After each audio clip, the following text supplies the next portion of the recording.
Dan Espino, how are you, sir? Mr. Basurto, how are you, man? Living the dream during this nightmare. Hey, Lily. She's on mute. As a matter of fact, she just texted me. She's trying to get Lily. It looks like we're on Facebook Live. It's marking as such, so I know we're going to move to that. She's waiting till we start. Perfect. Got it, Andy. We got it. Lil was helping us. Yeah, Lil did Yeah. it. Yeah. There was a glitch. Hi, Lilium. Hi, how are you guys? Good, and you? Good. Tú estás bien fancy. Tú estás bien fancy hoy. Tú sabes que yo me hablo guapanas, me pongo siempre. Para todas las cosas yo tengo que estar siempre. Hasta perfume se pone. Perfume, arete, peinada, the way it is. Friggin' Espino trying to make us look bad with the tie. That's just bullshit. Well, in my defense, I had a meeting before this, which felt so odd, an in-person meeting. Oh, and it felt odd. That's funny. Those are good, those person live. Yeah. Just so What, you what know, exactly my is friend- an in-person meeting, by the way? How does that work? It's one where you actually have to wear pants rolling. That's what it is. Oh, Yeah. yeah, I'm not cool with that. I'm enjoying the liberating, you know. Let's just a FYI, we are on Facebook Live, Mr. RSM. Yes, yes. So, All right, so Sir Bobo, how are you, sir? censure ourselves. No, Just trying to figure out how this thing's gonna roll today now with all these comments that I've just heard, so. John, I know, please, I just scared, be afraid. Good to see Hi, you, Commissioner. Commissioner. Hey, how are you? How are you, Lily? Good. I'm Nice to up, but see you. I am, and Commissioner Levine Cava I is know. on, but not showing up. That's odd. She's on, but I don't see her. Right, but she's chatting that she's there. So let's make sure, let's start working on this. You're the host, Felipe. I got it. I'm gonna try to She move. was on and then disappeared. I sent Yeah. her a text. Hold on. Give me 1 second, folks.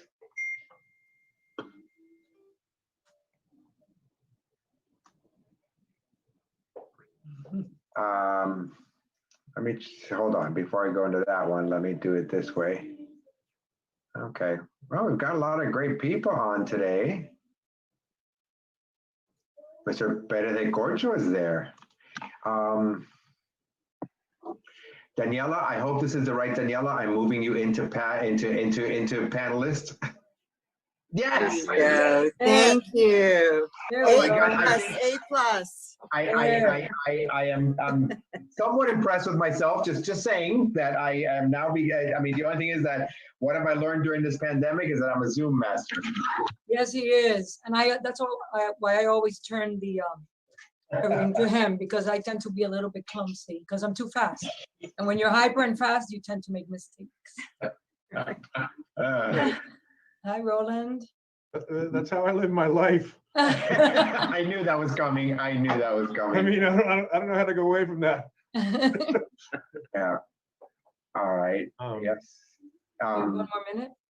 Commissioner Bo and Commissioner Kyle Levine, if I could just give you 2 quick seconds about sort of the segment. I mean, we gave you this information, but just so that it's real quick, Lily's going to flip a coin, and based on that, the one of you will go first, opening remarks. We'll try to keep it to 3 minutes.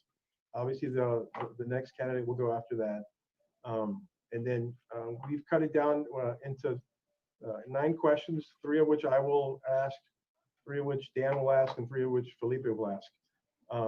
We decided that we needed 3 moderators after seeing the presidential ones, so that we needed 3 people to hopefully keep things, organized and reasonable. And so the person who started first on the opening remarks will respond to the initial question. We think that's a fair approach so that they can hear obviously what the first candidate said. And after the first speaker, the response, we do give a 1-minute rebuttal to the question. And then, we've allocated a little bit of time between segments, whether the moderator wants to ask some questions, wants to maybe focus more on the response, and or the speaking just goes as well and informative, and we want to continue on this particular topic. Okay. Any questions regarding that? Okay. Lily, I think it's We're good to go. Yeah, you want to get going, Lily? It's certainly not Hispanic time. Wow. 1 o'clock on the dot. Well, welcome. Hi, how's everybody doing? I'm Lily Lopez, the CEO of the South Florida Hispanic Chamber of Commerce. Welcome everybody to this mayoral forum, and super happy to have both Commissioner Esteban Bobo and Commissioner Daniela Levin Cava. Thank you so much for your time. We know you're very, very busy. So thank you again. I want to also thank our presenting sponsor, AT&T. AT&T always here supporting us. They're a founding member of the South Florida Hispanic Chamber. So thank you so much, AT&T. We would like to thank our gold sponsors, Comcast, NBC Universal, Telemundo, Florida Power and Light, Doxy Digital, Ponemos Group. And I'm going to introduce our moderators, which we already know. Roland Sanchez Medina, Chairman of the Board, Felipe Basulto, Immediate Past Chair, and TD Bank Market President, South Florida Retail Banking, that's a long name. Danny Pino, member of the Board of Directors. He's partner at Weiser Oda, that's longer, Pastoriza Cohen Bonisk, and he's chair of our Government Affairs Committee. And now I'm gonna flip that coin, and I'm scared because you all know that I'm not good at that, but I'm doing. I did it. It's a penny. Okay, it's tails. Tails. So who's Lily, gonna? they have to call the. I'm not the one to say. Why? I'm supposed to flip the coin. Yeah, but they have to call heads or tails. That's why. Oh, okay. I'm sorry. I don't laugh at me. He's laughing at me. Go ahead. Let me flip a coin. I think Commissioner Bobo will be okay letting the lady make the call. Go on. Commissioner Lee. Okay, heads. Okay, there we go again. Tails again. Okay, so Commissioner Bobo, you'll go first. Let me just say a couple of words before we start, though. Among everything going on here, I think that it's appropriate to thank you both very much for your years of public service. I think Miami-Dade County is very lucky to have such dedicated public servants. You've dedicated a lot of your lives to public service. Music. And regardless of what of the race, like I said, I think that the residents of Miami-Dade County are very fortunate. The first question, and I apologize, it is. Yeah, just for clarification, so it's tails. I mean, I go last or first. I'm a little confused right now. So Well, actually, you know, we'll do it like in football. Do you want to go first or you want to go second? We'll let you decide. Since you won the toss. I won the toss. I can defer to the second half. Or we're gonna have the second half. All right, I'll let Daniela go first. All right, you tell me when. Go ahead, Daniela, please. Very good. Okay, well, thank you so very much to this wonderful group, to Lily, Felipe, Dan, and Roland. I'm Daniela Levin Cava, and I am proudly running to be your county mayor with a clear vision and detailed plans how we are going to win the future. So with 40 years of experience working in this community, I have seen the incredible spirit of our people. I know we are resilient, we are kind, we are resolute, but this year has tested us like never before as the global pandemic has ravaged our neighborhoods and exposed the growing issues that our families and businesses face. I am very proud to have bipartisan support because my campaign is about common sense solutions, bringing no division, no partisanship. That's my goal. And I'm looking forward to bringing a new vision to County Hall, one that is matched with plans to tackle our most pressing issues and come out stronger and more inclusive than ever here in Miami-Dade County. I believe that the government has the responsibility to create a business environment that is conducive to economic development. And in the end, I believe that the relationship between government and business is a partnership among equals.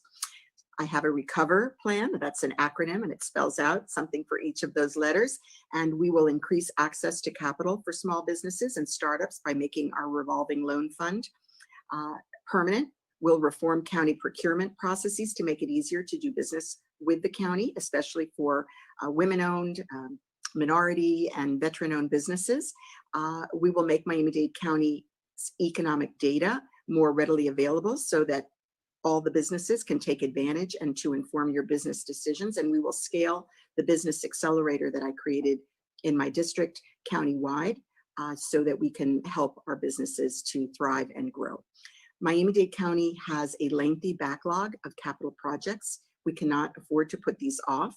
We need our partners in the private sector to be part of those solutions. And I'm committed to ensuring that local businesses truly local businesses are the ones given the most opportunities to benefit from our procurement contracts. So earlier this summer, I also offered my Secure Plan, another acronym, how we can bring the community together to get us through the pandemic. And top among the points is to create a position for a chief medical officer, somebody who can guide us through the next phase of the crisis. We're not there yet, and make sure that we lead with science and data. So despite the challenges we face, I'm incredibly optimistic about the future of this place. And my optimism comes from the dynamism, the commitment, the enthusiasm of the people like yourselves who are already so actively engaged, not only with our business sector, but with civic life in general. So with your support, I look forward to moving our county forward with vision, integrity, and results. Thank you. Well, thank you very much, Commissioner, and right on time. Commissioner Bovo?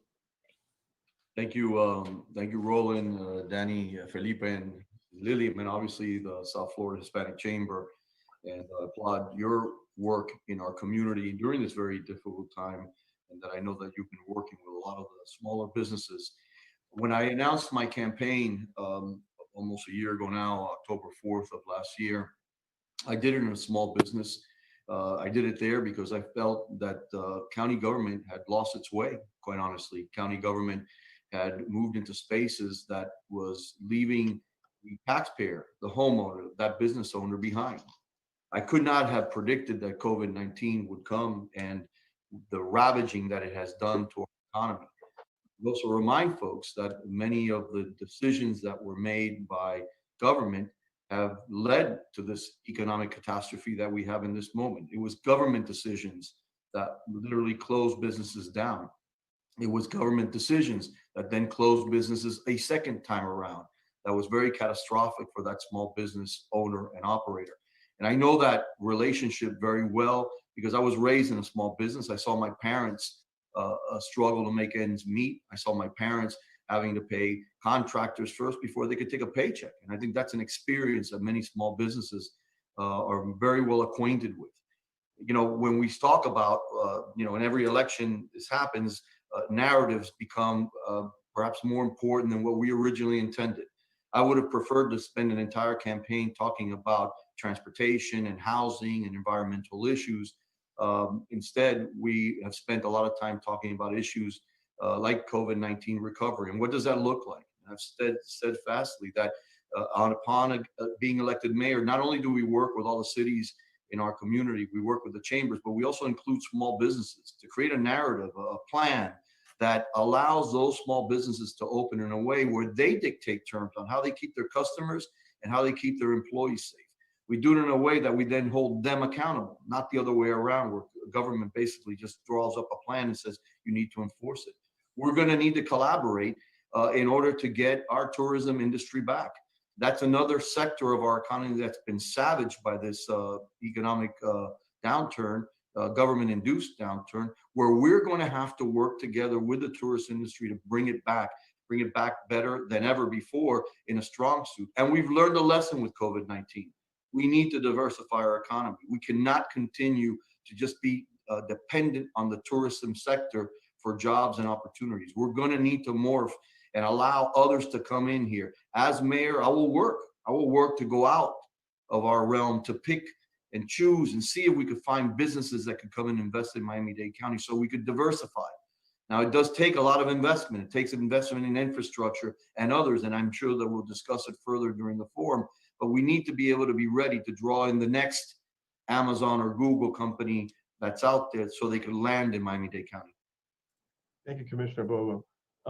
With that, let me start with the segments, and the first question will be directed towards you, and obviously it'll be the same question for you, Commissioner. Could you explain to our constituents or members exactly what is the biggest difference between each of you? Commissioner Bovo. Is that me? Yes, please. Okay, yes. Look, I think, this election sets up a situation that we have two, opposing views on what government's role should be in our community.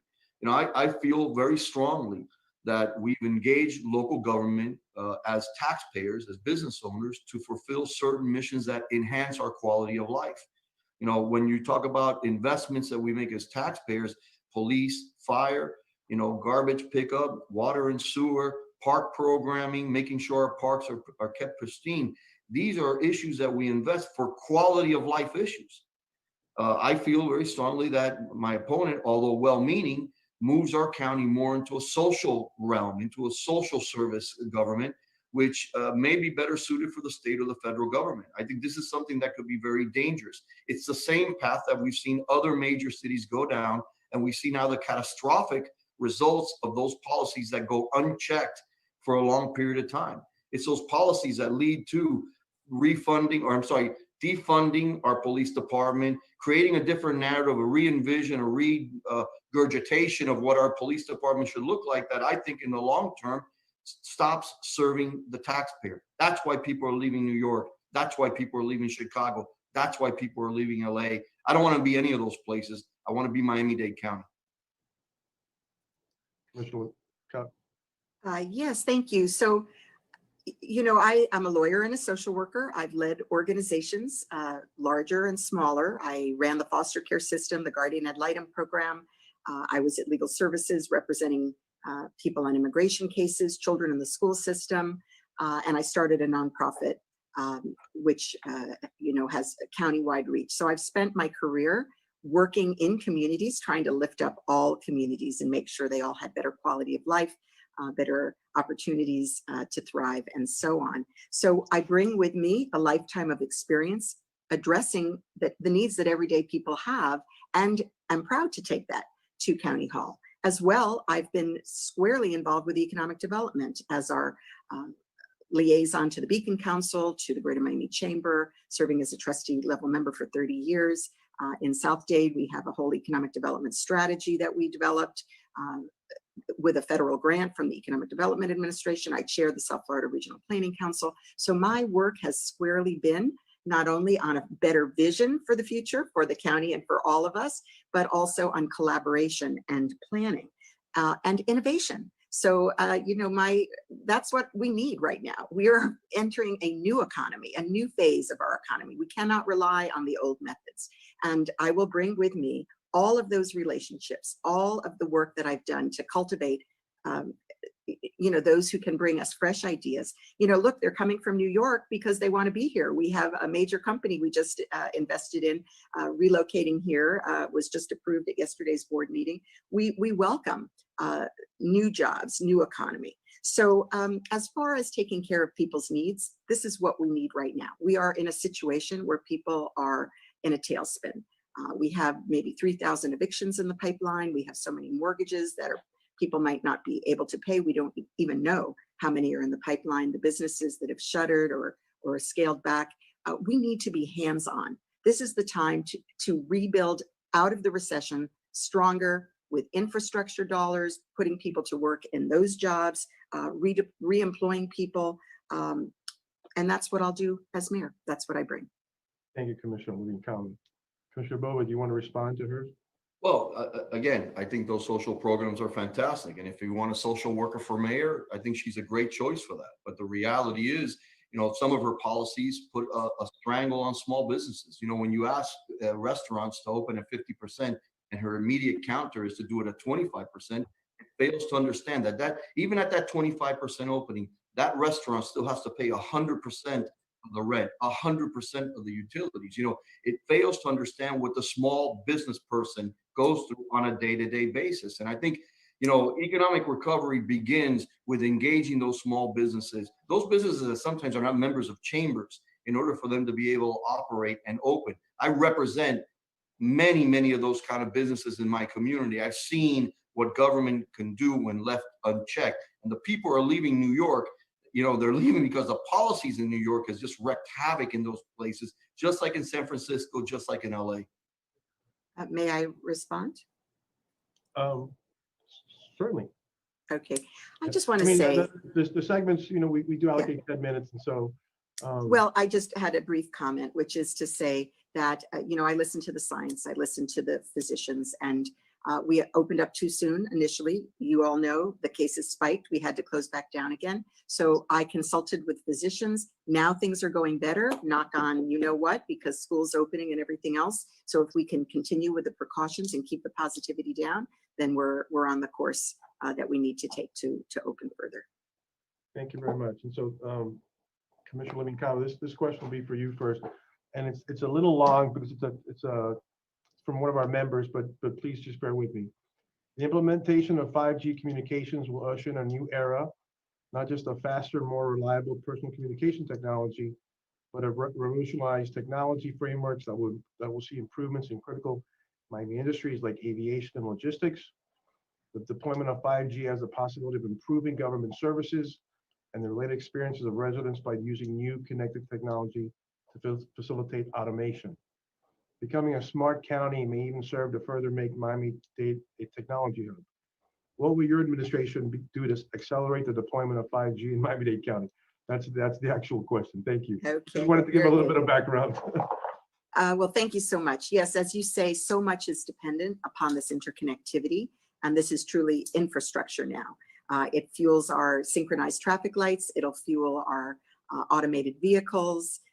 It will, it needs to be universal. We have so many communities, and now that so many children have been at home and people dependent upon the internet to access job opportunities or to work remotely, we know that we have really not created universal access, which is part of growing our economy as well. So as we're introducing this new technology, which is going to lead us into the future, we need to make sure that we do it in a way that will be inclusive, and also that we do it in a way that will not repeatedly tear up our streets or paint over beautiful sidewalks and things. So, it's been really tricky to do that. And we've been trying to get the cooperation of the legislature to make sure that as companies come in with this technology, that we are able to coordinate and control that so that we're not tearing up our infrastructure. So, we need to move forward, but we need to move forward sensibly and with full access. Thank you, Commissioner Levine-Cava. Commissioner Boba? No doubt, the evolution of 5G is extremely important for Miami-Dade County and its future. And I concur with a lot of what my colleague says. We need to also be mindful that a lot of the permitting that goes along with 5G revolves around a lot of municipalities, 34 municipalities that all have some sort of say in how that happens, whether the 5Gs are being erected on a pole that needs zoning hearings, or whether it's being disruptive by tearing up roads to lay fiber cables and what have you. It does require a collaboration with the cities. And I think, I know that over the last, couple of years, there's been a lot of this conversation. There are some attempts at the state legislature, even at the county level, to try to usurp the authority of the cities in order to be able to negotiate the rights of way, if I could use it in that way. It was fundamental for us to be able to make sure we landed a Super Bowl here, to make sure that we have all the components of the 5G technology. I would, as mayor, obviously be an encourager, but understand full well it does take negotiations with all these different municipalities in order to get the county fully engaged in 5G technology. May I add, I'm sorry, one last point. So one of the things that's happened is that some of the companies have actually paid for the people that are necessary to move these permits forward more quickly. And that is something that obviously we can do, public-private partnerships, to make sure that we can move this work forward efficiently. Thank you very much. So this is my last question for this segment. For whatever reason, this nonpartisan race has become very partisan. And I think that, whatever you see on the national level, I think it defines our country right now. And I don't think anyone wants to see that. And certainly, both of you are going to be mayors for the entire county, not just for a segment of the county. Do you believe that you should make efforts to, whether it becomes the D or the R, to reach efforts to go to the other side and make sure that they understand that that you will always have an open office, that you will always listen, because I think we can all agree that no one wants the situation necessarily that's going on in Washington, D.C. That's me first now? Yes, I think it's my turn, right? I Yeah. believe so. Rolando, I would tell you that the taxes that our residents pay are not measured in red or blue. They're not conservative or liberal or independent dollars. This is taxpayer money.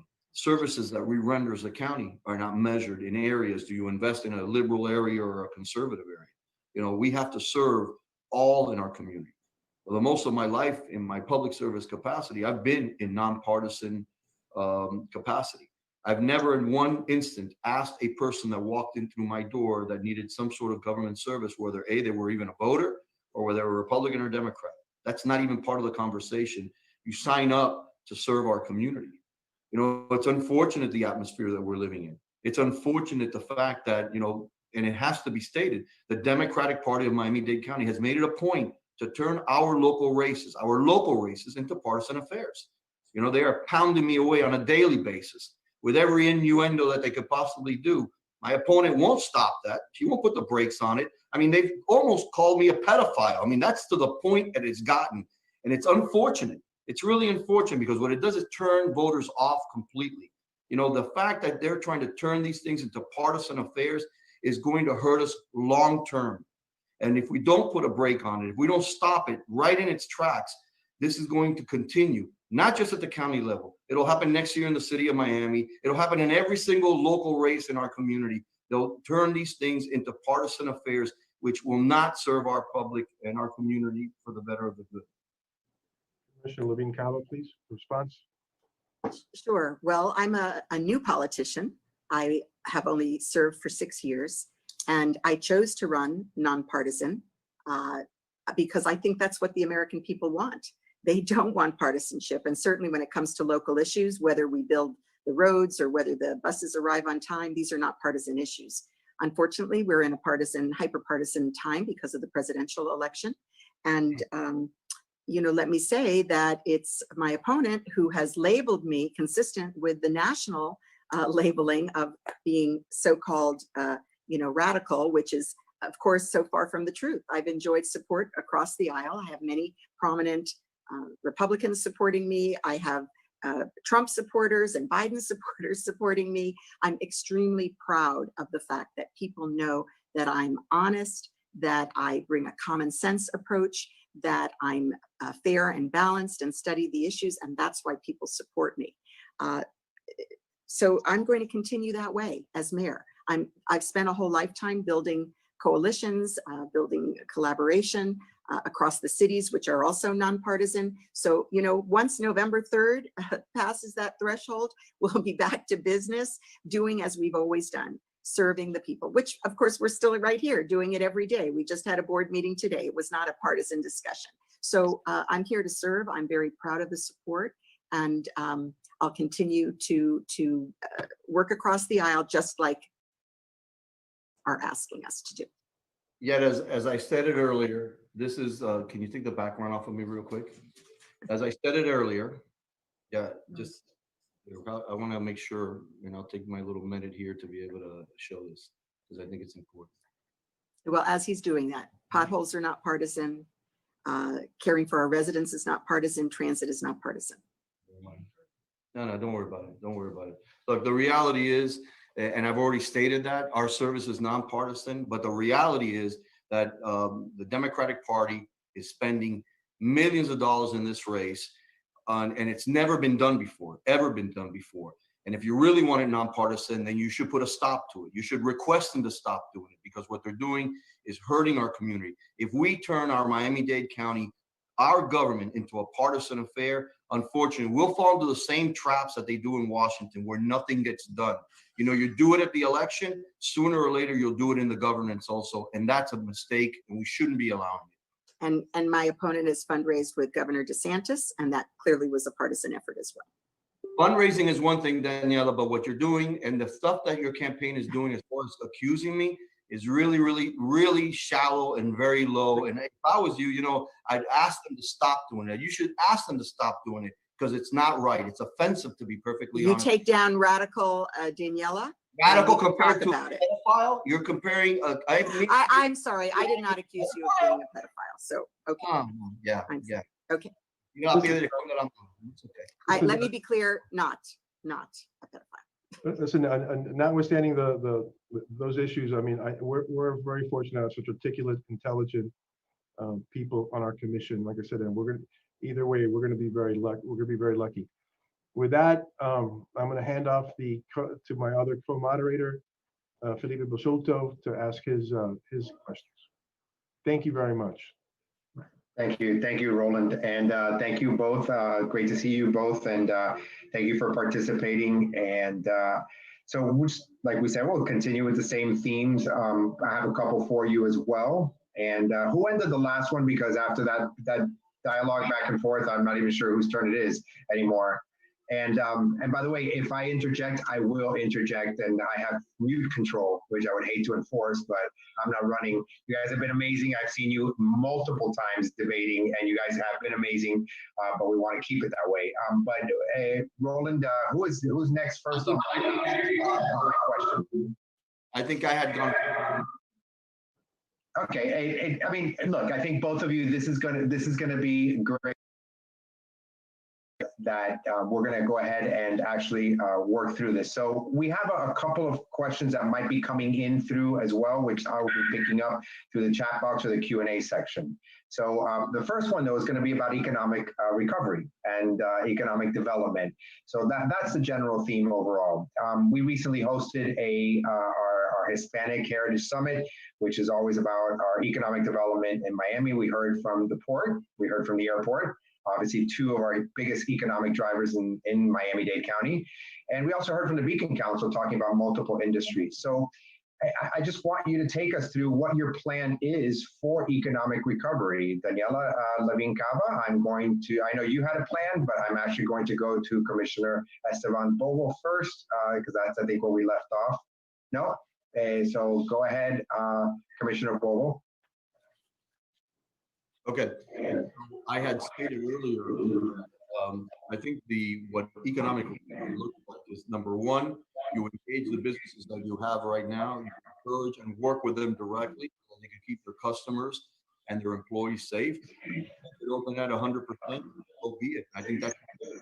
But we need to be able to engage in a way that they can start spending. Commissioner Bobo, if I interrupt you, I think you have some noise in the background that's muffling your microphone. Felipe, You can start all over. Don't worry, we'll start all over. Yes. Felipe, lower yours a little bit. You're coming up hot on the. Yeah, lower yours a little bit. Ready? Go ahead, Commissioner. Okay, all right. Again, thank you, guys. So as I stated earlier, I think one of the first things that we do for economic recovery is that we start working with our local businesses to get them up and open at 100% as quickly as possible. We do it in a way where they could give us the remedies and the prescriptions on how do they keep their employees and how do they keep their customers safe. And I'm willing to go as far as work with them to create rating systems, even if something we have to put on the door of restaurants to let the customer know that the establishment is complying with all rules and regulations to keep them safe. Because at the end of the day, the business owners want customers to come in, and they won't come in if they don't feel safe. And I think that is something that's fundamentally and critically important. I would do away with the curfew. I don't think the virus takes the night off, to be perfectly honest with you. And if you put in the ramifications and the parameters early on with the business collaboration, you could go ahead and to have extended hours. There are a lot of businesses in our community that rely on those extended hours to be able to operate. Countless jobs that are being lost and are not being answered for. We need to work with our port, and we need to work with our airport, both. We need to make sure cargo is coming in, and we need to make sure it's done in the safest way possible. We need to open our business. Our tourism business needs to open up for business. We need to be able to project that Miami-Dade County is back and operating in order to draw people to our community. You know, we're seeing right now many in that industry are out of work. Employees 7 months without working. I represent many of those employees in Hialeah, and I can tell you that we need to get that industry back and flowing. And then I also think that we should look at a lot of the processes that we have as county government that is what I call red tape, bureaucratic tape for businesses to open. If they're not life safety, I'd like to be able to accelerate businesses to open so they could open their doors. And then later we could come back and look at some of the permitting process. But I think a way of stimulating our economy and being able to do it locally, because I'm not sure we could continue to rely on the federal government. How long we could do that, I'm not really sure. And reminding ourselves that we have to pay that money back. So I think it's important that we create the parameters here locally so our business could open, engage in commerce, that draws folks into our community. And again, diversify. We need to be able to diversify. We cannot just rely on tourism and service and hospitality. We need to be able to diversify to lure in that Amazon of tomorrow, that Google of tomorrow, to call Miami-Dade home. Perfect. Thank you so much, Commissioner Bobo. Commissioner Levine Cava. Yes, thank you. I do have a detailed plan. It's called Recover. It's an acronym and it can be found on my website, daniela.vote/recover. But just to go through some of the important highlights, we have to reopen responsibly. We cannot ignore the public health aspect. Again, positivity rate is down. People are taking more precautions. Businesses have done their share of what they need to do to disinfect and rebuild and adapt. But at the end of the day, we must monitor because the virus is still with us. We do not yet have a cure. And if we reopen and we have a spike, obviously we're going to have to respond accordingly. And now, especially, we're watching to see what happens with the schools opening, and hopefully everything will be fine and we'll maintain the positive direction. But we must monitor. We must stay on top of the data and the medical information to provide the safety net that our businesses need, and also to signal we want hospitality back, we want our tourists back, our hotels are ready, open for businesses, our beaches are great. But if we cannot assure the public, the traveling public, that we have a good public health system in place, obviously they will not have the confidence. Then we're going to invest in our small business. We are 80% businesses of 10 and below. That's the backbone of our economy, but we have not had a robust infrastructure to support them. I created an accelerator. In my district, I'll be expanding that countywide. This is how you assist a business with the back office functions, with the application processes, with the marketing support, the shared space, shared services. It has proven successful in my district, and I will take that countywide. And then we also have to look at a big business like infrastructure. You know, there will be more federal dollars for infrastructure. There is money that we're using now to rebuild our water and sewer system, the transit corridors, the housing that we so desperately need. All of these infrastructure projects create good jobs, and we have to find a way to move those jobs forward expeditiously, because that is what will rebuild our economy quickly. Those who have lost jobs in their past roles in this new economy.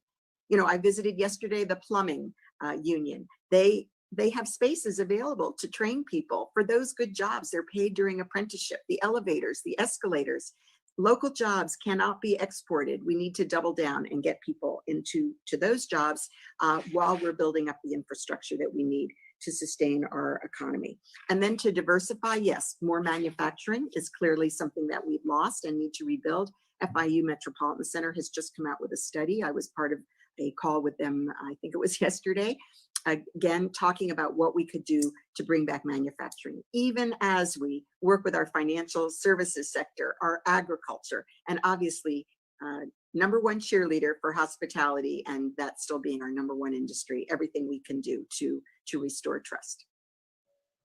Perfect. I'm actually going to circle back on a topic that it's actually relevant to it. It has to do with a form of economic development and county funding. But I'm also going to address the media and how titles or headlines read a certain way. And there's a recent article in the Miami Herald. I'll just read the headline, and I want you to elaborate what that headline means, because is it misleading or was there a purpose behind this? The headline from the Miami Herald is, Dade selling $10 million in county land for housing for $10. So if I were to read that, which typically I think we can all agree that the media has a tendency of not positioning things as thoroughly as they should, maybe just to get the attention. What does that mean? Did we sell land for $10 million worth of land for $10?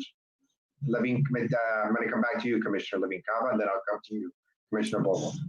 Right. Well, the highest cost in building housing affordably is the cost of land. And so it has been the policy of the commission to provide that land basically for free if it can be developed into affordable or workforce housing. So that is an existing policy, and one that I think is very good to make sure that we can build housing that people can afford. That to be said, it has been the practice of the county commission that the commissioner of the district in which the land is located gets to pick the developer. I must tell you that when I learned that shortly after I came to the county commission, I was taken aback, because I thought there should be a more transparent and competitive process. So for the properties in my district, I established a competitive process. I believe I'm the only commissioner to have done that. I did not have as many properties as others might have had, but for the few parcels that I had a competitive process, and I stand by that. And as mayor, I'll be looking to have more competition and transparency. That to be said, we do need to move quickly. We do not want these properties to be held up, because we need it. We need about 10,000 new units a year, a total of about 100,000 units, it's been estimated. We need to find ways to cut the barriers, cut the red tape. So, you know, I think in this case, it moved a little quicker than it usually does, and that always causes consternation. But the overall purpose is one that is supported by the board for good public policy reasons. Thank you. Commissioner Bogo? Yeah, obviously the headline doesn't really dive into what the purpose was. And I've been very clear in every forum that I've participated in that we're going to need to put county-owned land in play in order to be able to get the affordable units that we want. It's not going to happen any other way. You know, this is an issue of supply and demand. And if you could limit some of the costs that a developer takes on in order to develop a piece of property and get other concessions. In other words, I'm giving you this land, I'm cutting red tape, I'm cutting bureaucracy, and at the same time, I'm going to give you density, but I'm going to get units that then I could market in our community for either workforce or low income. That benefits us. That's our public good. That's what our public policy should be, to be able to make, because we don't build homes. Miami-Dade County is not a construction company, you know, but we need to collaborate with those. And we understand full well that the cost of land and getting that land ready for construction is extremely expensive. And the people that are going to eat the cost at the end of the day is that end user. So I don't have an issue with it. There is a question on the speed of it. And I think that's a fair question. And perhaps, you know, there'll be more conversations as we move forward. But understanding that this is one of the ways that we're going to have to be able to address this issue. I have no land in my district that we could do these kind of things with. The lands that we've used in my district have all been competitively bid, and I will tell you, has taken forever to get shovels into the ground. Yes, well, gotta love the bureaucracy of government, just saying, as much as we can try. And thank you for both responding. There's no rebuttal on this one, but I will leave you with a thought. And the great actions that our government does, and you don't want to lose the faith of your constituents by sharing the importance of affordable housing and low-income housing, but not monitoring and then having the developer who got this gift not deliver on it. So let's please make sure that we continue with that. Those are my tax dollars at work. So with that, I do want to move on to one more subject, and it has to do with law enforcement overall. So we've heard repeatedly about defunding the police. That's another headline that people say, oh my God, defunding the police. So are we going to eliminate the police, or are we going to educate? I'm just curious as to what that means to each one of you. So I'm going to go ahead and start with you, Commissioner Bovo, and then I'm going to go ahead and move to Commissioner Levine-Cava. Thank you. Felipe, this is a real narrative. We've seen Minnesota, Seattle, Portland, LA, New York, all take initiatives to defund their police. In some cases, it's millions upon millions of dollars that have been taken out of police budgets in the name of, I'm not sure what. These are all liberal run cities with liberal narratives that are taking these major metropolises in directions that I quite honestly don't know where this ends. And I can tell you steadfastly, the only mayor that has committed not to defund our police, the only candidate for mayor, I should say, I'm sorry, the only person who has steadfastly said over and over again that this narrative of defunding police is dangerous. But I also want you to be very clear on this. You know, in Miami-Dade County, at our last budget meeting, out of 266 callers, 255 of them called asking for the defunding of our police. They went further than that. They wanted to collapse our prisons, create sobriety centers in our community. This is dangerous talk, because it feeds a narrative that goes totally away from the taxpayer. I go back to why I decided to run for mayor, to make sure that the taxpayer and the money that they fund, okay, are being done in what they expect, the quality of life issues. You know, my opponent has voted to defund the police. She can walk away from it now, but the reality is that she has done it. And that's why the South Florida PBA and the FOP and the Hispanic Police Officers Associations are supporting my candidacy, because we need to have safety and security. Defunding the police is crazy talk that has no space in Miami-Dade County. Commissioner Levine Cava. Well, unfortunately, it's a lie, and it's been repeated at every single forum we've been at, because I have voted every single budget year for increase in police. I've lobbied for more police. I've brought more police to South Dade. I made sure that we had more police in our specialized units, our financial economic crimes unit, our sex crimes unit. These are all underfunded portions of our police. And we brought 80 more officers to South Dade. We're bringing a new police district station that I sponsored to South Dade. So this is really nonsense. And unfortunately, the facts do not lie, because in 2014, my opponent actually made the motion to cut police officers in the budget 100 positions, and also to require that the law enforcement would have to pay more of their salary for their health benefits, effectively cutting their salaries. So to be very clear, I have been clear. Every time that I would not defund police, I did not vote to defund police. Where we differ is on the independent civilian panel. I am a supporter. I think this will bring trust and conversation to neighborhoods where there is less trust of law enforcement. I think it will improve the way police is able to do their jobs. And it was never my intention to take that money out of the police budget. It was not approved. It was not voted to take it out of the police budget. That was not ever on the table. And so I will not defund police. I have not. Public safety is number one. In addition, do we need services? Of course we do. Have we turned back the clock on after-school programs, on programs that keep kids away from a life of crime? Yes, these are all things that the public is asking for. They're finally saying, as a social worker, very gratifying, the number of people that came and said we need more social workers, because of course we need to prevent crime, not just intervene once there is crime. Okay, no, thank you. Felipe, can I answer for 1 second?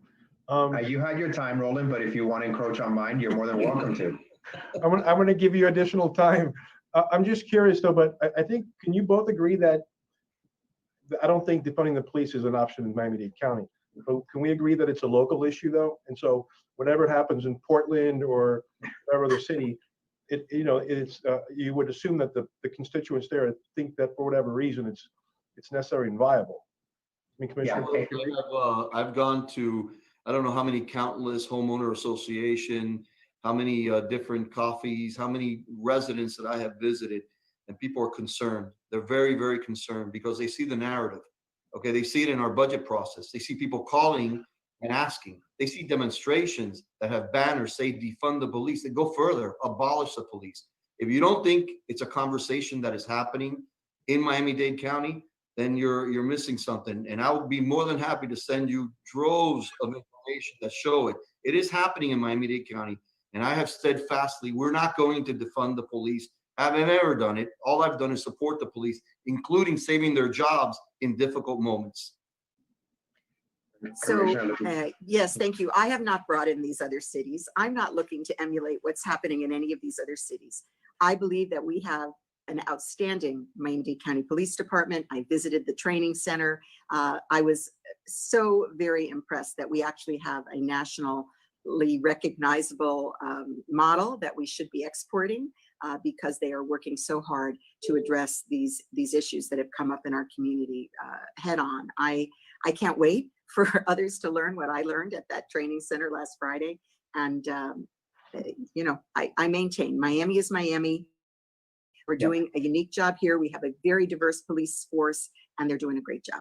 Well, as a matter of fact, Roland, I'm going to take it back to time at this time. I'm sorry, sir. I'm deferring my time to you, the rest of Thank my you, thank you. All right. So actually, I'm going to come back. Because we're getting questions along the way, and this one's posed directly to you, Commissioner Levine-Cava, relating to BLM, to Black Lives Matter, that you were seen supporting them and supporting their initiatives, and one of their initiatives is to defund the police. Can you clarify where you stand on? Do you support Black Lives Matter? That's a yes or no? And then it would be to address the concern around defunding the police, because that's one of their main. Well, what I support is people's right. We have background noise. What I support is people's right to peacefully assemble and speak up about matters of concern, which is the rights that we enjoy in this great country. And when I marched alongside faith leaders. I marched along other elected officials, other community leaders from all neighborhoods, all races, all walks of life. We walked alongside police officers. They were with us every single time that I was out in public on this issue. Why was I out? I was out because George Floyd was murdered in broad daylight. Yeah, not in Miami. But the point is that this is injustice, that once it exists somewhere, we need to make sure that it doesn't exist here. So walking in solidarity to make sure that we address these systemic issues in our society, not just with the police, with our whole society. Look, we have made great progress. We have been inclusive, but we have a long ways to go.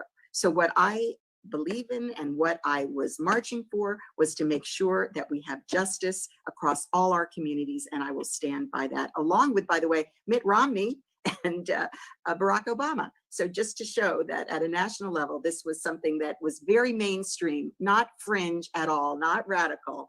And are there a few bad apples? Everywhere. Yes, there are people that cause agitation, and we are going to work hard to make sure that they don't come and mess up our community where we enjoy these freedoms. Okay, thank you very much. And there's some questions coming through. I'm going to address both of you specifically. They're going into the Q&A section, and some of them are not going to be addressed with us.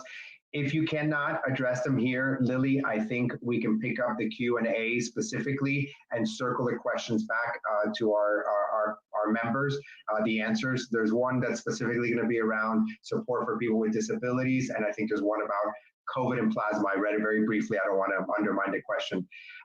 But at this point, thank you both very much for your participation. I'm going to turn it over actually to our next moderator, Daniel and Mr. Espino. Over to you, Dan. It's all yours, buddy.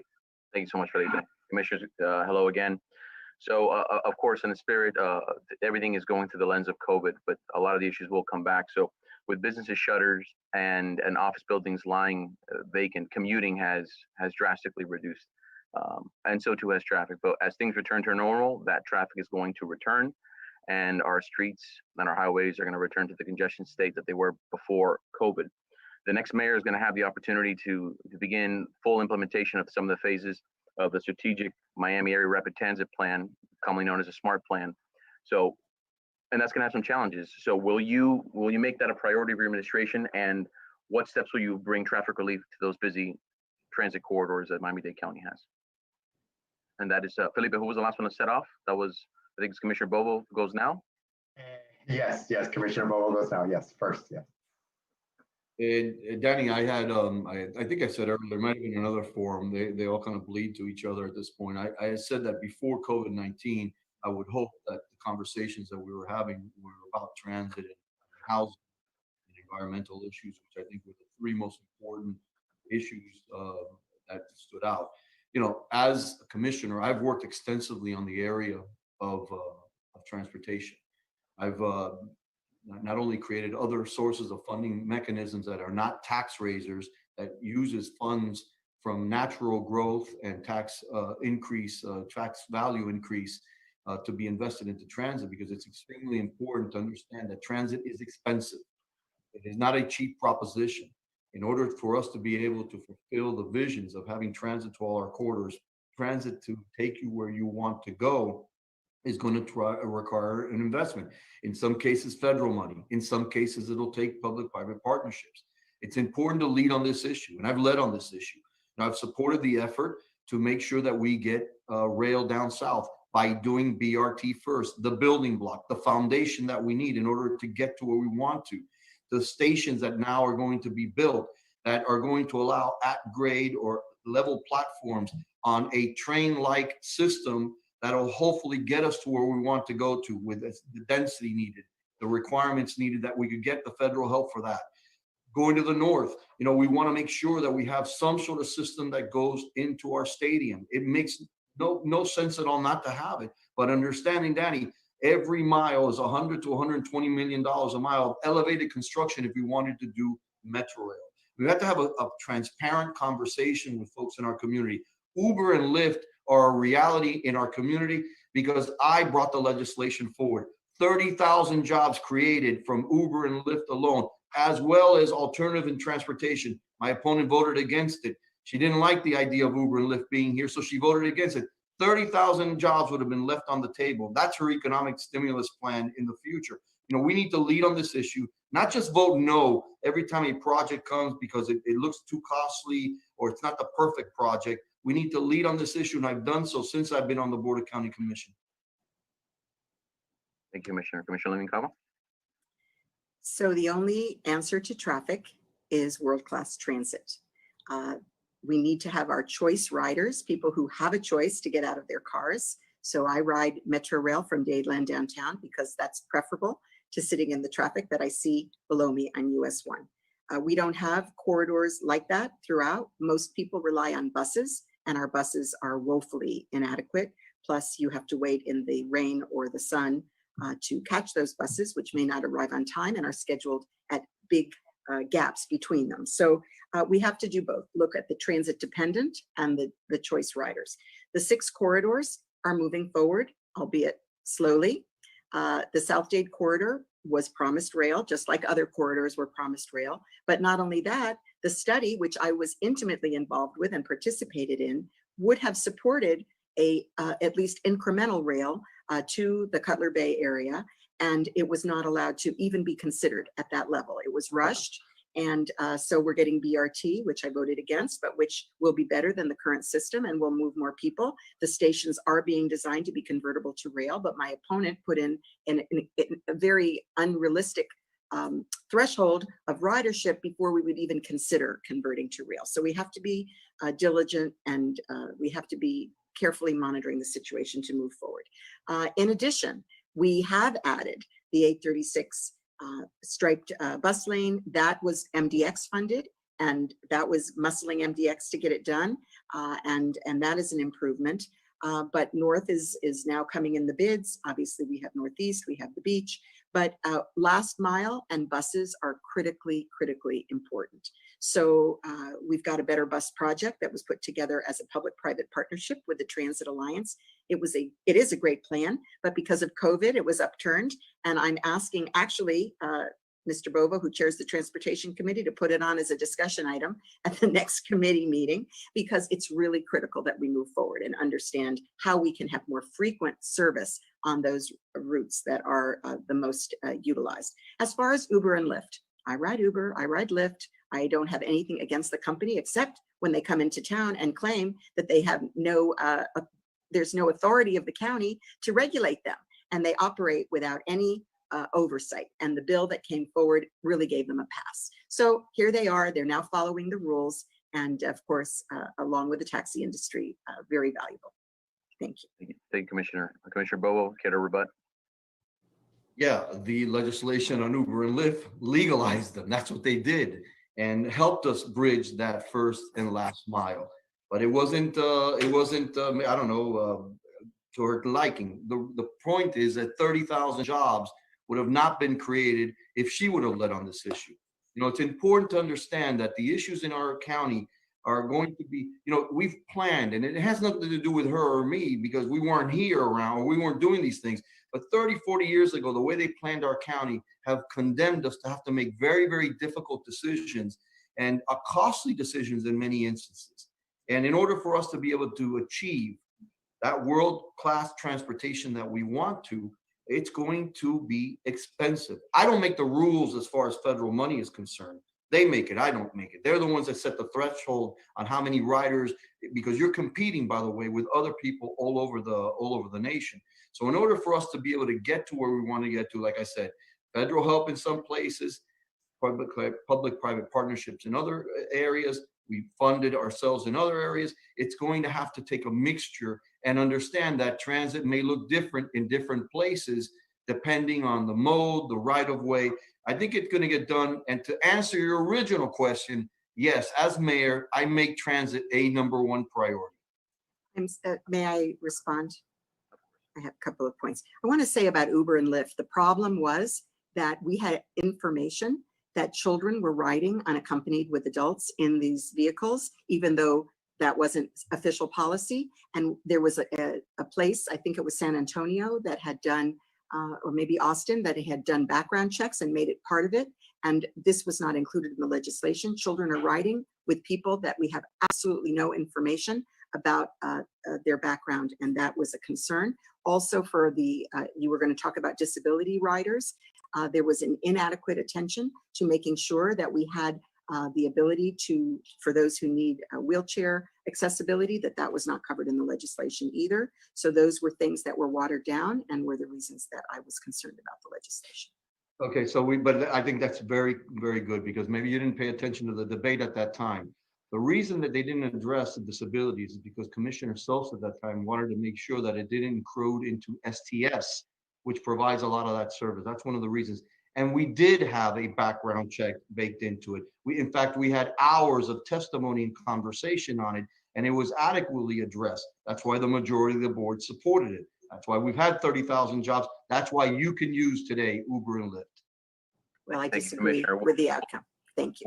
We'll take. I'm going to jump off from for a moment. We've talked about housing and we've talked about transportation, but we know these issues are linked inextricably. We know that transit corridors work best when there's density. We know that we need to get people to where they live, to where they work.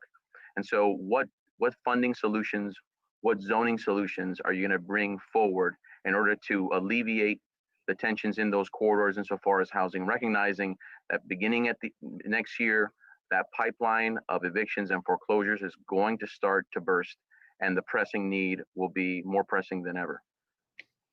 Commissioner Cava. Okay, so how are we going to? What funding sources and what zoning policies are you going to try and marry in order to bring traffic and housing together? Well, we have upzoned along the corridors. I was concerned that it should not be uniform up and down the corridor. There are places that are still with agriculture and single family homes in close proximity to the corridors. So there has to be some kind of a feathering, it's called, where you have a gradation. But you know, that is baked in. And that money also to go to the corridor and development of transit. You know, we're hoping that that'll be a source of revenue that will help us pay for transit. But you know, the most important thing about the transit that's being developed is the price point. For example, the Aventura Brightline station that I did vote against was because it was a giveaway to a company that had paid for that similar infrastructure in other communities. We were buying it wholesale without any kind of guarantee that the price would be at a reasonable price point, or that it would even be true commuter rail. At that time, we weren't looking at local stations. Brightline changed its business model since then, and it was a $20 round trip ticket that was really not going to help very many people coming straight from Aventura. So, you know, and now we know that there's a dispute between Brightline and FECR that owns the rights to control the traffic on that corridor. So we don't know exactly what the timeline is going to be and what the price point is. So as we're coming up with these proposals, we have to make sure that it's something that will be truly conducive to getting people who need to use the transit, something they can afford, as well as having a formula that will include federal dollars, state dollars, our local transit dollars, and this additional revenue that has been designed. Thank you, Commissioner. Commissioner Bobo? Yeah, Danny, you know, a lot of legislation she's talking about is my legislation that helped create a lot of these funding mechanisms. Because what we found out very early on that the half penny was just not going to be enough. There was so much promise of transit to so many different areas, and I believe strongly that the residents of Miami-Dade County were misled on what could be done and how much could be done. And it was clear that we needed more money. And we could not go back to the taxpayer and ask them for more money because, quite honestly, it would have been an insult to them after nothing had been accomplished. So this legislation that I created this opportunity for us to intensify the activity around where stations are. We keep on these get on, get off points. Dadeland is a perfect example of what can materialize. West of the metro station, you have an entire TOD that has sprouted up, which brings living, shopping, restaurants, the true, live, work, play scenario has worked itself there. The development of the future in collaboration with these corridors, I think will also afford us, and this is, perhaps for many, kind of crazy talk, but you could look at parking requirements and start diminishing parking requirements, because the person that lives on a corridor that could by foot walk onto a bus or a train would literally remove the car from their equation. Now, you and I didn't grow up that way, but that's a reality for a lot of folks to make a decision on whether they want to, own a car or not. And, if you live in Westchester, that's not an option, or in Kendall, but along these transit corridors, this could be a real option. And I think we need to continue to work toward that end. And these stations that are developed, I think gives us an opportunity. This is where a public-private partnership could come into fruition. For a developer, the station is valuable to them, absolutely. And for us, the stations are valuable because it gives a safe area for people to get on and get off the trains. Right now, and it's changed a lot, but still in many instances, if you ride Metro Rail and you get off the station at night, you're walking into a dark area, that's unsafe in many regards. And if we could change that dynamic, if you could get on and get off where there's activity going on, I think it promotes more usage. It's what's happened all over the world, quite honestly, where when you get off, the system, you're into a hub of activity that not only promotes the gateway of your transit, but now also promotes a very safe environment for people to use it. May I?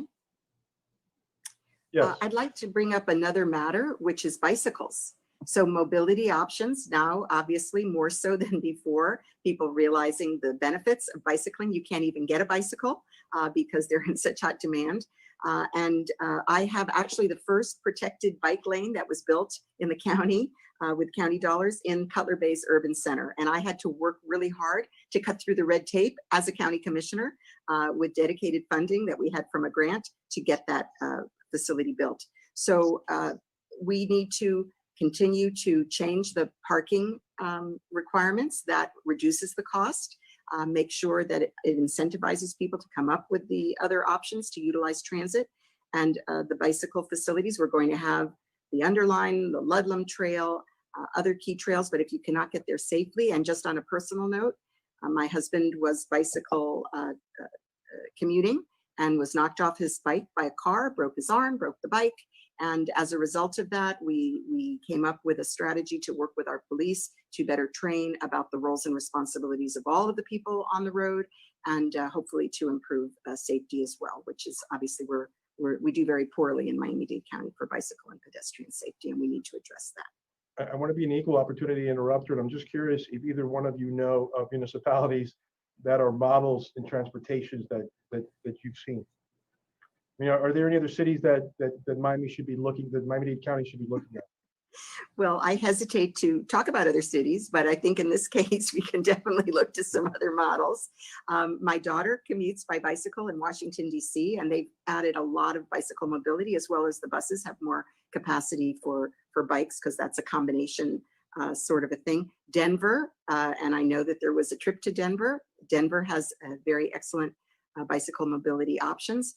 And even in Boston, they're using, and I talked recently to one of our transportation planners, you can utilize cones. You don't have to always just build expensive infrastructure to create some demarcation. Coral Gables has a great trolley system. I'll just put that out there. And Homestead as well. And many of the other municipalities have those circulators that really contribute. I think that did we lose Commissioner Bobo? We just did. We want to give him a moment to.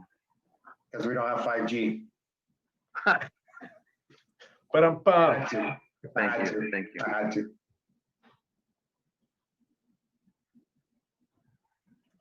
Dan, so that we could take care of some housekeeping. Dan, so you're done with your 3 questions, or do you have one more? I've got one more. Perfect. Okay, good. But- I don't want to get too, go ahead, Commissioner. Well, I just wanted to make the note that one of the really novel things that is happening with these transportation modes is that in Homestead, they use their circulator to connect the 2 national parks. We're the only county in the country with 2 national parks, Everglades and Biscayne National, and their trolley has been used as an economic development tool to promote tourism and visiting the parks. Thanks, Commissioner. Thank I you. believe Commissioner Bo was coming back on, so let's give him a moment. Let's keep things fair. Not it's the Commissioner Levine Capa show for a few minutes. You are good on time, Mr. Espino. So, and I think you're going to turn, Rolly, he's going to turn it back to me for another follow-up, and then you're going to wrap us up, right? Okay. Yeah, and then we'll let each commissioner wrap up with closing remarks after that. That's correct. Got it. And I'm expecting a lot of stuff after the call from interrupting both of you guys, right? Or can we just consider it done right now, please? Well, no, because there's people listening to this. We've had over 80 participants, and I can't speak my mind the way I would like to do it in private. We'll save it for the next board meeting. There you go. Off the record. Exactly. Rolly, you're amazing. You're a wonderful chair, sir. There he is. Better than I'll ever be or ever was. Welcome back, Commissioner Bobo. Sorry, guys. It seems like the hamster fell out of the treadmill and we had to capture it, but we got it back on there, so I think we're okay. Okay. Last question for me, commissioners. I don't have to tell you that for more than 60 years, Miami-Dade County has been the recipient and benefactor of waves and waves of immigration, from Latin American, Hispanic immigration to more recently, more diverse immigration. And Miami has been a place where families can pick themselves up and live out the American dream, exploiting their hard work and the opportunities available. For a lot of people, that's becoming an increasing challenge. And upward mobility is becoming a challenge, whether you're trying to buy your own home or trying to open your own business. So to wrap up, what is your vision for the county's government and economy for the next 10 to 20 years? And what part of that vision focuses on preserving Miami-Dade County as a place where we have that upward mobility for the next generations to come? And we'll start with Commissioner Bobo. Yeah, look, absolutely. And Miami-Dade County is a great example of those that come to this country legally, what they could achieve. And, it should be noted that Miami-Dade County has been the benefactor of chaos of other places. It's not a model for development, and I don't propose it as a model for development, but it's the reality. So whether you're from Nicaragua, Colombia, Haiti, Cuba, Venezuela, chaos in those places, Miami-Dade County has been the benefactor of it. And we've seen, one of the beauties of South Florida, Danny, is that we're very diverse, but we're not divided. I don't think we're divided at all, actually. If you talk to people in Homestead, they want the same things that people in Westchester want. And, the same narrative is repeated in Liberty City as well as in Aventura. Just people want opportunity. They want to have a level playing field. They don't want government running their lives. What they want is just government to level the playing field so that they can compete. And I think that's something that we all want. We want our kids to all be able to prosper. We want to create a situation for our kids to be able to prosper in this community. A lot of what we've talked about today is investments that need to be done so that many of our children stay here, whether it's investment in cultural activity, whether it's in infrastructure, whether it's in proper housing. We don't want generations of folks to stay, not for other places to find their fame and their fortune. Show me a community where their children are leaving to go elsewhere, and I'll show you a community that doesn't have a future. And I would tell you, these are the things that we need to make sure that we protect. And I know it well. I'm from this community. I've been raised in this community. I rode my bike in a lot of the neighborhoods that I now go and knock on doors. And I know it well. I know this community well. I know exactly what's in their DNA, what they want. And, as mayor, I'm going to make sure I protect that. I'm going to protect that at all costs, because I know that there are residents across our county that the most important investment they've made in their lives is their home. That is where they've laid everything. They've laid everything on the line in that home. And as government, we're obligated to protect that investment. We can't do it if we're spending money in areas where that taxpayer doesn't feel that we're serving their need, their quality of life. It's what I base my campaign on from day one. And those that have heard me speak in every forum, I say the same thing. We need to be able to make sure government fulfills the mission it was created and live within the means that the residents that pay for it can afford. Thank you, Commissioner. Commissioner Levine-Cava. So I have spent a career making sure that communities have access to opportunity to achieve the American dream. And the reason this community is the best community on the planet is because we have such incredible diversity, people coming from everywhere, and the people who lived here generations both, who have invested in a better future. People are filled with hope for a better future in this community. And that dynamism drives us forward. It makes us the entrepreneurial place that we are. It makes us the cultural icon that we are. It draws people to visit and increasingly to live here because we are unique. We are not cookie cutter. I celebrate and lift up the incredible number of transplants to this community. They obviously have invested their futures, their livelihoods, and have made better futures for themselves and their families.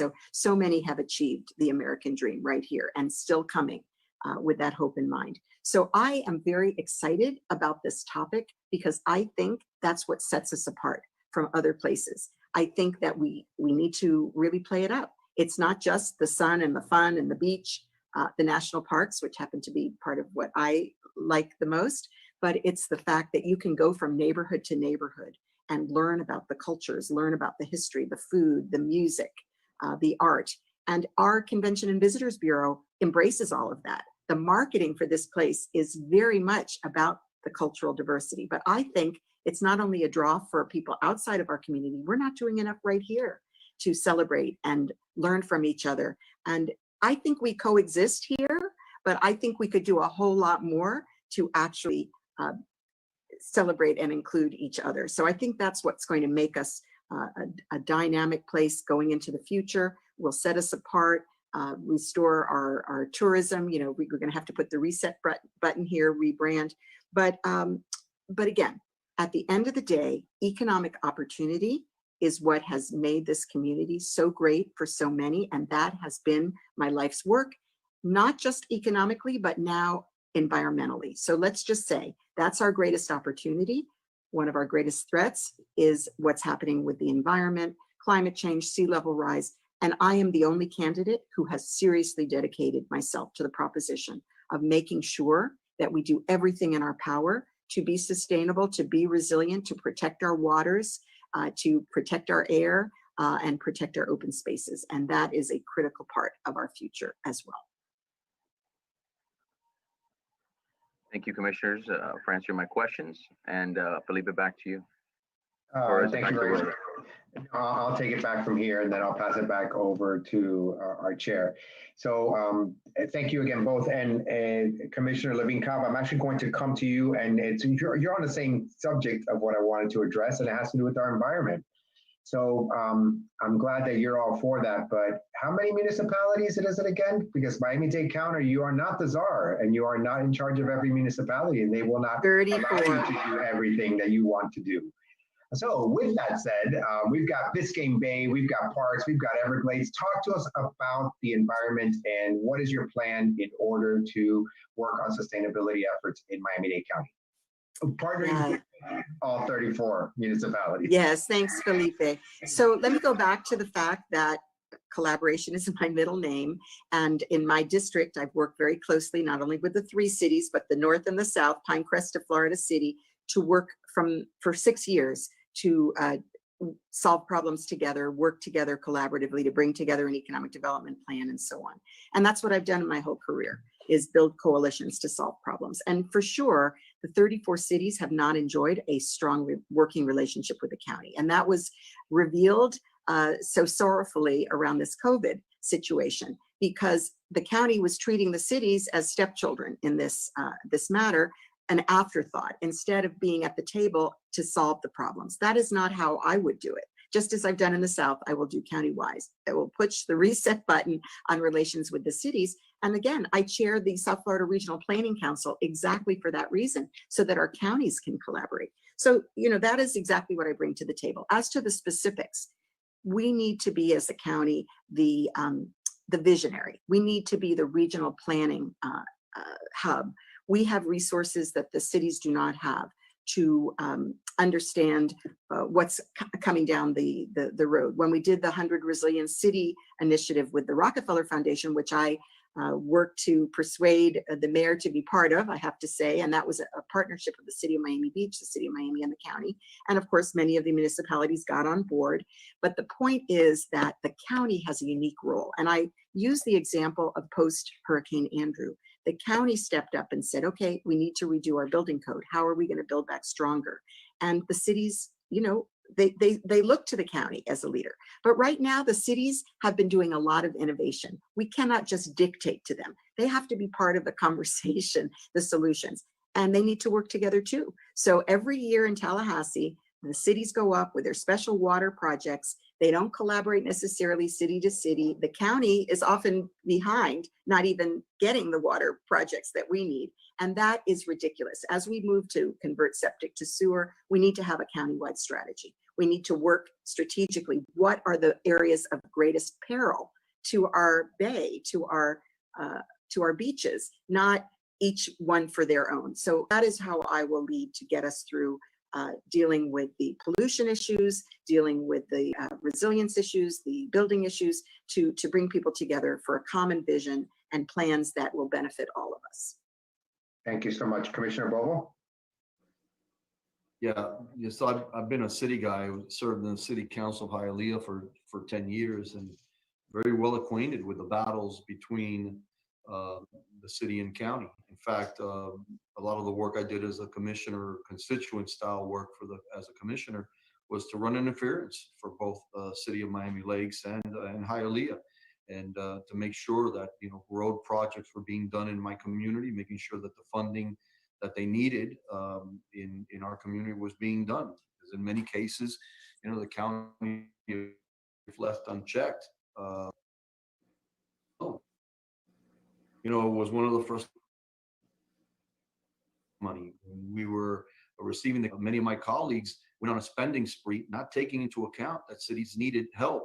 It was only, in fact, I made a motion to stop all spending. I couldn't get a second on it. And it took Commissioner Moss to do it. Then I guess it became partisan. I'm not really sure because I was running for mayor. Maybe it wasn't a good thing to do. I'm not sure. But anyways, the reality is that we needed to stop the spending so that we could collaborate with the cities because they were providing a lot of service. Now is that when we're doing it, and I think a lot of the cities are going to get the short end of that. They're not going to get the lion's share of the money that they should have gotten that could have been very supportive.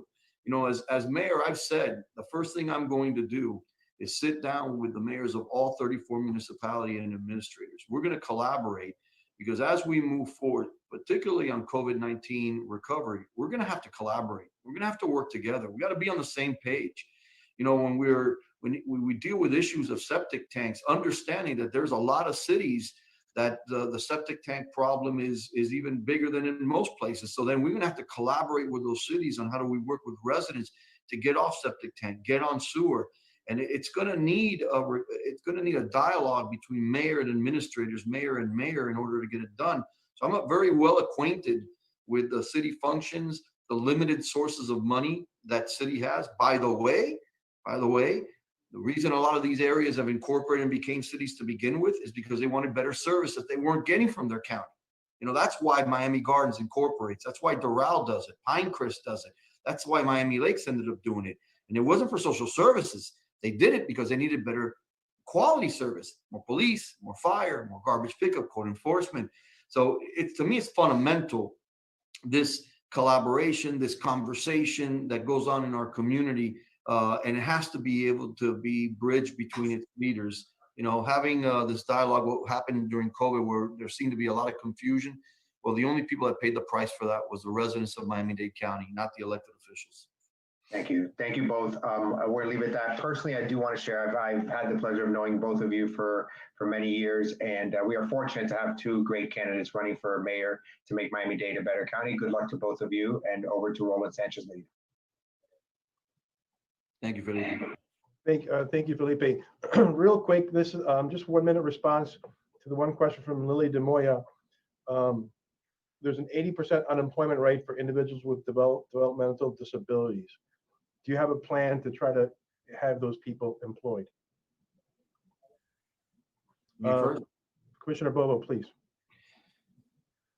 Yeah, look, I've collaborated a lot with the disabilities community in Miami-Dade County. The autism community, you know, not only have participated and supported their efforts, have invested money to support their effort. You know, what we have found is that challenge is not a disability, it's just a unique way of doing things that we could help them. And I think there are a lot of examples in our community, non-for-profit world, that has worked extensively in this area, and I have supported. And I think as mayor, I think this is a good area that we should be investing money and supporting and making sure that they get an avenue in order to show their skills. I know that the one wish of a parent that has a child that has some sort of disability is that they could be functional. And if we could help them to get to that functionality, absolutely. And I would use the mayor's position as a bully pulpit to not only raise money for these causes, but also be an advocate in Washington, D.C. and the state capitol to be able to get the support that they need. Thank you. Commissioner Levine-Cava. Yeah, this is a real gap that we have in our safety net. We have programming for these people during all the way through age 21. School could be extended, but after that, and parents are in despair so often what they can do. You know, I want to lift up some of the local employers that really go above and beyond to hire people, Publix, Baptist, and I'm sure there are others, but definitely they're doing a great job, and you know, thank you. We're also blessed to have a new program that is in Commissioner Soto's district, Casa Familia. It's going to be constructed. It'll be a residential facility, and of course, it'll have wraparound services. But you know, that'll be great. But it's not going to meet the need. It's going to be small relative to the need.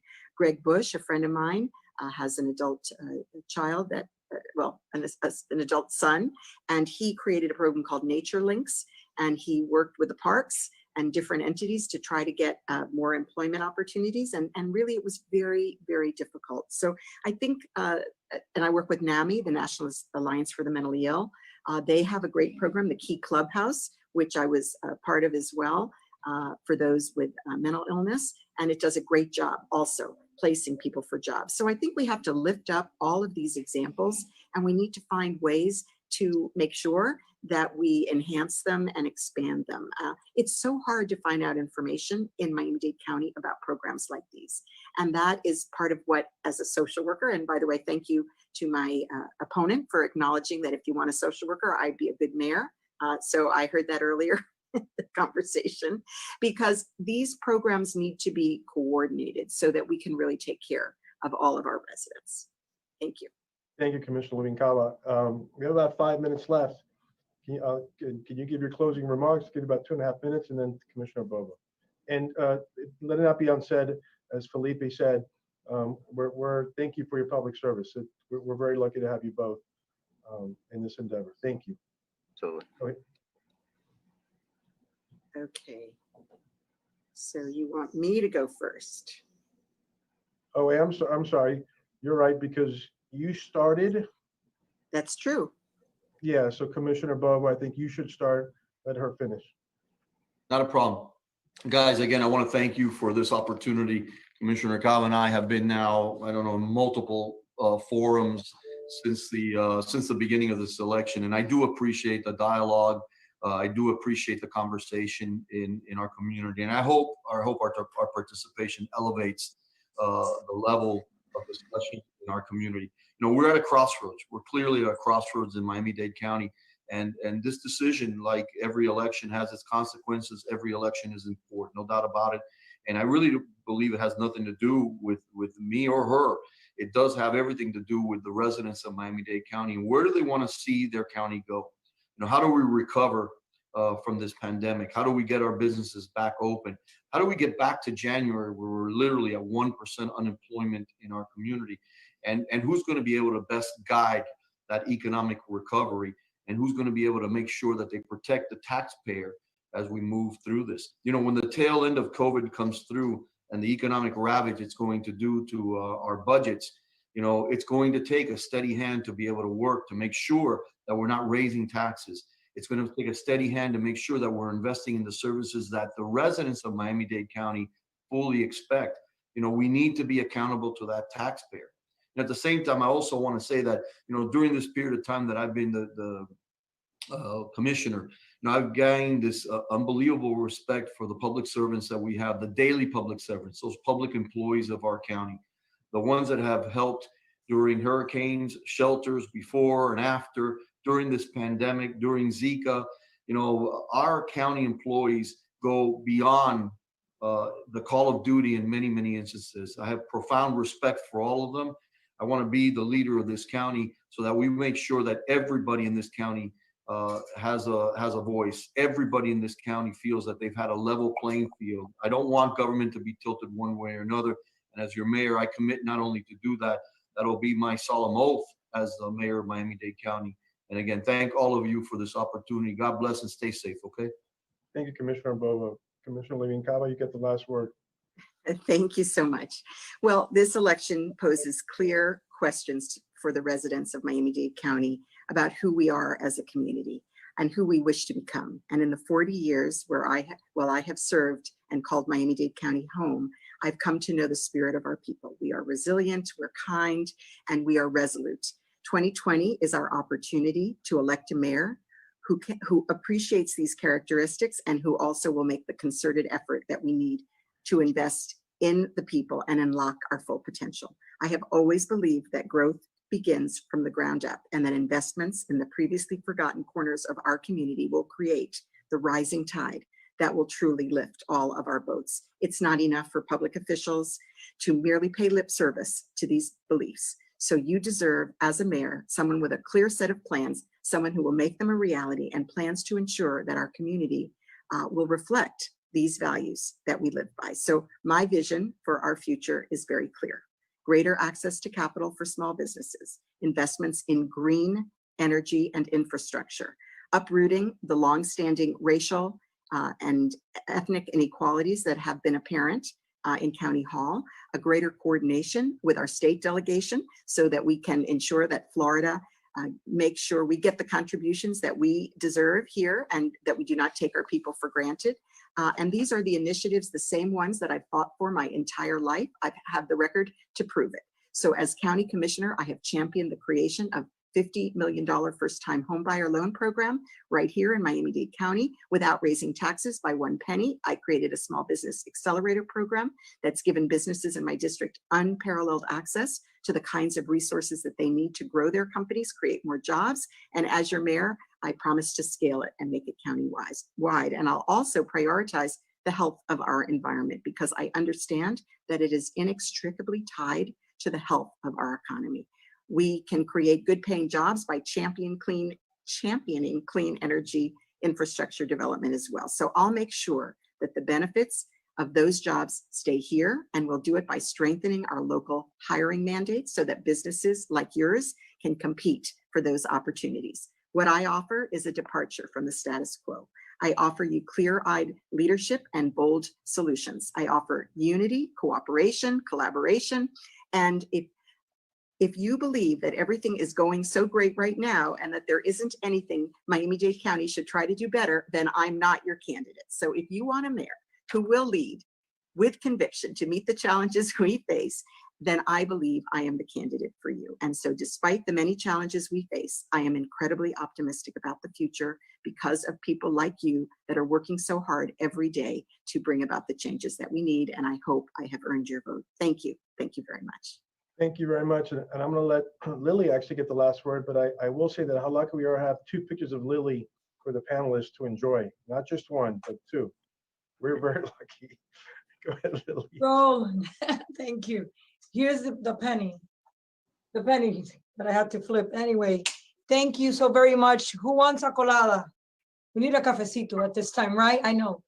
Had this not been virtual, we'll be having a colada right now. I need it. But thank you so very much, Commissioner Daniela Levin Cava, Commissioner Esteban Bobo Jr., for giving us your time, your very valuable time to be with us today. I want to thank my Chairman of the Board, Roland Sanchez Medina, my past chair, Felipe Basulto, Dan Espino, for the great job that you all did and the time you took away from your very, very busy schedules to do this today. And I know it was very beneficial. There's a lot of questions.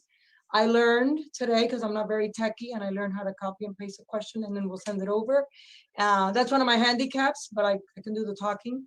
So I just want to make you thank AT&T. AT&T, thank you so much for being the presenting sponsor of this event. Just quick announcement, we have our Fashionably Pink Breast Cancer Awareness Lunch next Friday at the Biltmore. It is live. As you know, we have transitioned. We're doing virtual, we're doing live, and the last live event we did was 4 weeks ago. Nobody got sick. We're very happy. We're social distancing, wearing our masks, but I do think that we need to be out there again and help our economy. So that's next Friday.